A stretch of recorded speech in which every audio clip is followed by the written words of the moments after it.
दखल अंदाजी करेगी तो रासुका तुरंत वापस हो जाएगा, तुरंत वापस हो तो चूंकि राज्य सरकार आपके विरुद्ध लगाया है जी। तो राज्य सरकार तो नहीं कर लगता है कि आप ककड़ी के चोर को कटरा से काट रहे हैं आप जी या खीरा चोर को भी आप हीरा चोर बना दिए, जी। तो यही मामला आपको हजम नहीं होगा, लगा अरे खीरा का चोर है तो फिर हीरा का चोर कैसे। अब मान लीजिए कि दुकानदार ने तो खीरा चोर को हीरा चोर समझ के उसको पनिशमेंट दे दिया, आप और हम खड़े होकर देख रहे हैं कि हाँ उसने खीरा सिर्फ चुराया था, लेकिन उसमें उसका कितना लॉस हो रहा है, इसका आखिर कौन जवाबदेही है।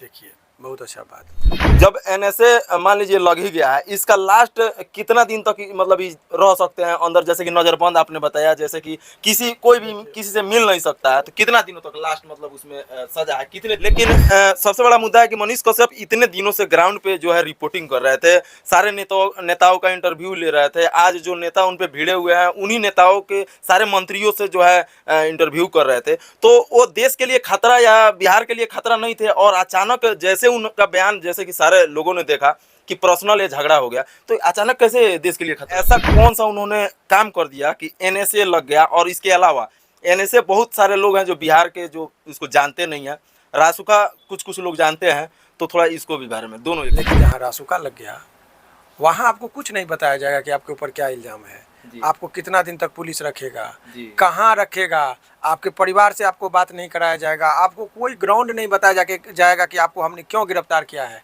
इत्यादि। एनएसए लग गया, बात खत्म। नमस्कार, मैं अभी इस वक्त पटना में हूँ और पटना हाई कोर्ट के वरिष्ठ वकील जो मेरे साथ बैठे हुए हैं, इनका नाम है शिवनंदन भारती जी, और ये सोशल मीडिया के भी बहुत बड़े जो हैं वकील हैं, और आप सबों को पता होगा कि मनीष कश्यप के मुद्दे पे ये बहुत सारी जानकारियां रखते थे और बहुत सारी बातें जो है इनकी वायरल भी हुई है, आप सबों ने देखा है, बहुत सारे मीडिया पे जो है ये वायरल भी होते हैं। और तो आज जो है मनीष कश्यप पे एनएसए यानी कि रासुका जिसको बोलते हैं वो लग गया है, और आप सभी को पता है कि तमिलनाडु में जो है उनका केस चल रहा है, अब जो है उनको सुप्रीम कोर्ट में जो है उसको ये कराया गया है। बात करेंगे उसी मुद्दे पे। सबसे पहले स्वागत है सर मेरे चैनल। बहुत बहुत शुक्रिया आपका भी जी। अच्छा सर, एक बात बताइए सर, इतना कुछ हुआ, सारे लोगों ने मिलकर लड़ाई लड़ी मनीष कश्यप के लिए, लेकिन ऐसा कौन सा उन्होंने काम कर दिया कि एनएसए लग गया। और इसके अलावा एनएसए बहुत सारे लोग हैं जो बिहार के जो इसको जानते नहीं हैं, रासुका कुछ लोग जानते हैं, तो थोड़ा इसको भी बारे में दोनों एक साथ। देखिए बहुत ही अच्छी बात, सबसे पहले कि ये जो एनएसए जो लगा है वो एक कानून है जो 1980 में आया था। इस कानून के अंतर्गत यदि किसी व्यक्ति के व्यवहार से यदि राष्ट्र की सुरक्षा का खतरा हो, तो ऐसे पर या देशद्रोह का कोई संकेत हो, या विदेशी जो हमारे जो शत्रु राष्ट्र है या हमारे जो राष्ट्र जिनसे हमारा मैत्री संबंध हो इत्यादि पर यदि आपने खतरा उत्पन्न कर दिया, तो ऐसे परिस्थिति में जो है सो रासुका जो है सो लगता है। लेकिन अभी तक रासुका का ये इस बारे में कहने में कोई अतिशयोक्ति नहीं कि पॉलिटिकलाइजेशन जो है किसी भी अधिनियम का हुआ है, तो इस अधिनियम का बहुत ज़्यादा हुआ है। इस अधिनियम का जो है सो राजनीतिक रूप से बहुत इस्तेमाल होता रहा है, और ये काफ़ी इस तरह की एक्टिविटी जो है, जैसे मीसा के आंदोलन में बहुत सारे नेताओं के खिलाफ इसको लगा दिया गया था, तो मीसा अधिनियम को हटाया गया और उसके बाद ये आए। इसमें भी आप देखेंगे कि अभी बहुत सारे जो प्रसिद्ध लोग हैं उनके ऊपर भी लगाया गया था, कितने लोग हुए, तो पॉलिटिकल चीज़ें का भी इसमें लोग आता है, इसलिए सुप्रीम कोर्ट सब कभी और टीका टिप्पणी भी इस पर आते रहता है। तो अभी जो रासुका है इसके अंतर्गत ये धारा माने ये जब अधिनियम के अंतर्गत किसी व्यक्ति के ऊपर चार्ज बन जाता है, तो उसके लिए समस्या जो मूल रूप से जो सामान्य केस और रासुका का एक अंतर ये समझिए कि सामान्य केस में व्यक्ति को पुलिस के पास ले जाता है और पुलिस जो है सो मजिस्ट्रेट यानी जज साहब के पास लेके जाते हैं और जज साहब उनको जेल में भेजते हैं। ये प्रोसेस है, फिर घर वाले को पता होता है कि जेल में है, फिर जेल में भी मिलने जुलने का प्रावधान है, 15 दिन पर फिर कोर्ट में पेशी होती है, वहाँ भी मिलते हैं। तो लोग इतना तो प्रेशर में रहता है, उनके परिजन जो होते हैं कि भाई जेल में है निकल ही जाएंगे या मिलना होता है, तो एक तसल्ली होती है। लेकिन जहाँ रासुका लग गया वहाँ आपको कुछ नहीं बताया जाएगा कि आपके ऊपर क्या इल्ज़ाम है, आपको कितना दिन तक पुलिस रखेगा, कहाँ रखेगा, आपके परिवार से आपको बात नहीं कराया जाएगा, आपको कोई ग्राउंड नहीं बताया जाएगा कि आपको हमने क्यों गिरफ्तार किया है, इत्यादि। एनएसए लग गया, बात खत्म। तो ये तत्काल उसमें पुलिस को जो शक्ति है वो बहुत ज़्यादा शक्ति है व्यक्ति को गिरफ्तार करने का। तो ऐसे परिस्थिति में व्यक्ति को जो किसी पर व्यक्ति पर रासुका जब लग जाए तो तत्काल उसके लिए संकट हो जाता है। तो यही चीज़ आप कह सकते तो सर सबसे जरूरी बात है कि एनएसए लग गया, चलिए मानते हैं लग गया, लेकिन सबसे बड़ा मुद्दा है कि मनीष कश्यप इतने दिनों से ग्राउंड पे जो है रिपोर्टिंग कर रहे थे, सारे नेताओं का इंटरव्यू ले रहे थे। आज जो नेता उन पे भिड़े हुए हैं उन्हीं नेताओं के सारे मंत्रियों से जो है इंटरव्यू कर रहे थे, तो वो देश के लिए खतरा या बिहार के लिए खतरा नहीं थे। और अचानक जैसे उनका बयान, जैसे कि सारे लोगों ने देखा कि पर्सनल ये झगड़ा हो गया, तो अचानक कैसे देश के लिए खतरा बन गया अचानक हैं। से? देखिए ये आपका बहुत ही अच्छा प्रश्न है। मेरा ये कहना है कि पुलिस का अपना एक फंक्शन है, जी सरकार का अपना फंक्शन है, जी पत्रकार का अपना फंक्शन है, जी कोर्ट का अलग फंक्शन है। जी बिल्कुल। तो आपको या हमको हजम नहीं हो रहा कि ये गलत हो रहा है, जी जी जी ये नहीं लगना चाहिए, जी जी ये आपको और हमको हजम नहीं होगा, जी परंतु उसका प्लेटफॉर्म कोर्ट है। जी यदि आपको लगता है कि आप ककड़ी के चोर को कटरा से काट रहे हैं आप, जी या खीरा चोर को भी आप हीरा चोर बना दिए, जी तो यही मामला आपको हजम नहीं होगा, लगा अरे खीरा का चोर है तो फिर हीरा का चोर कैसे आप कर रहे जी हैं। जी तो ऐसे परिस्थिति में जो है जी